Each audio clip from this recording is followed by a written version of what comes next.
Election अपने आप में एक चैलेंज होता है, एक मुकाबला होता है, लेकिन मैं इस मुकाबले का सामना करने के लिए बिल्कुल तैयार हूँ।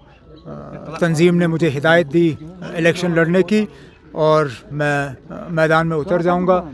जहाँ तक पिछले दिनों तरुण चुग साहब की जो मीटिंग हुई, मैं बेहद शुक्रगुज़ार हूँ तरुण चुग साहब का, क्योंकि जो अभी तक हम दबी अल्फाजों में कह रहे थे, उन्होंने सारा जो है लोगों के सामने खुल्लम खुल्ला कर दिया है।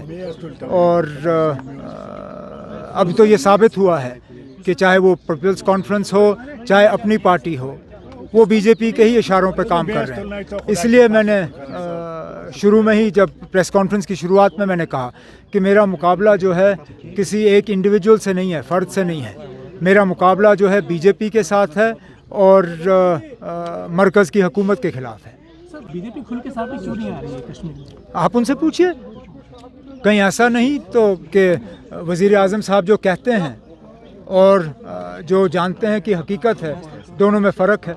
क्योंकि अगर वज़ीर आज़म साहब अभी जम्मू में हैं, जम्मू में उन्होंने तकरीर के दौरान उन्होंने कई सारी बातें की। उन्होंने ये कहा कि जम्मू कश्मीर में जो भी अभी तक तबाही हुई है उसके ज़िम्मेदार हम लोग हैं। मैं एक सेकंड के लिए इस बात को छोड़ देता हूं अलग कि 3000 से ज़्यादा नेशनल कॉन्फ्रेंस के जो हैं वर्कर, नेशनल कॉन्फ्रेंस के मेरे सीनियर साथी वो कुर्बान हुए इस मिलिटेंसी के दौरान। वो इसलिए कुर्बान हुए क्योंकि हमने मुल्क का साथ नहीं छोड़ा। हमने अगर जम्मू कश्मीर की तबाही करनी होती तो मेरे 3,500 4,000 साथी जो हैं वो कुर्बान नहीं होते। मेरे इतने सारे साथी इसलिए कुर्बान हुए क्योंकि हमने मुल्क का साथ नहीं छोड़ा। लेकिन चलिए उस चीज़ को एक मिनट के लिए भूल जाते हैं हम। अगर वाकई जो वज़ीर आज़म साहब कहते हैं और वो समझते हैं कि ये सही है कि यहाँ की तबाही के ज़िम्मेदार हम हैं, यहाँ तरक्की नहीं हुई तो उसके ज़िम्मेदार हम हैं। 2019 के बाद लोग बेहद खुश हैं।